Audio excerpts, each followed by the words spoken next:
Okay, good morning, teacher. Today we are going to talk about Vigotsky Theory. In Vigotsky Theory has a strong emphasis of cognitive development comes from social interaction. Usually it is needed from adults or someone more able with more knowledge, since they are important as agents of change. There are no within a general stage of development. Language plays a power role in shaping thought. It is also about establishing opportunities for children to learn with the most capable teacher and peers.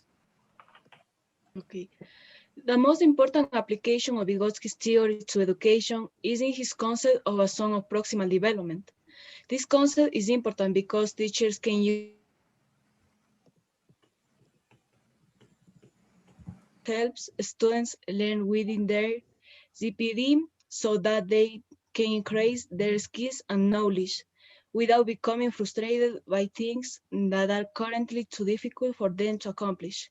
ZPD is defined by Vygotsky as the distance between the actual developmental level and the level of potential development solving under adult guidance or in collaboration with more capable peers. Vygotsky argued that social learning precedes cognitive development. In other words, culture affects cognitive development. All right. Now we're going to apply the Vygotsky theory to the precarious using the three zones called the proximal development zones. Okay, so the first one is the comfort zone that we have right here. The exercise in which we base ourselves to apply this theory is the structure of the present simple, right? We have here. The children have learned to make affirmative sentence using the formula in which they were given in the class. So we have right here the formula, so they already know how to do, sorry, the affirmative sentence. Now, next, we have the learning zone.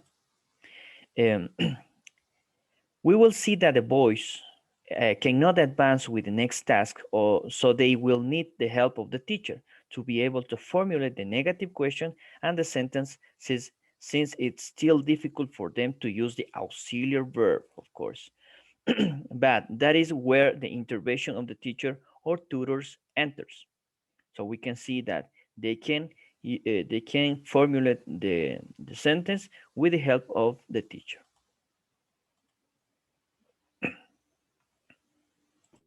Okay, now we have the anxiety zone. The anxiety zone is when the student is confused and doesn't know how to advance or build or do a structure of a sentence. Here we have an example of sentence with the WH questions. Here it says, does what he do on the weekend? He built that sentence without help of the teacher, but right there we can see his anxiety because he doesn't know how to build it. So that's when the teacher intervenes and she shows him the structure of how to build a sentence with a WH question. So this is how you built it, which is WH plus do, does, plus subject, plus verb in the base form, and plus a complement. All right. So we have the graphic of the zone of proximal development that represent our exercise. For example, we have the comfort zone, which applied on affirmative sentence, so the kids have the knowledge already.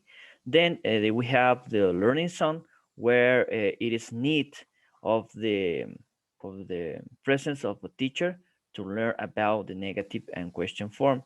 And the last one is where the children are not have any knowledge about the WH questions form.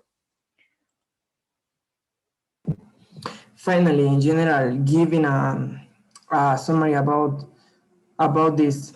Within this process of learning the structure of a sentence in the present simple, it is a method by which the person who is going to learn must have someone to explain them, since they must know when to use each of the forms. That is, when they are affirmative, negative, in the third person or in the first person, and even more in WH question, what words to use. This is how Vygotsky's theory is applied. This was all about Vygotsky theory. Thank you, teacher.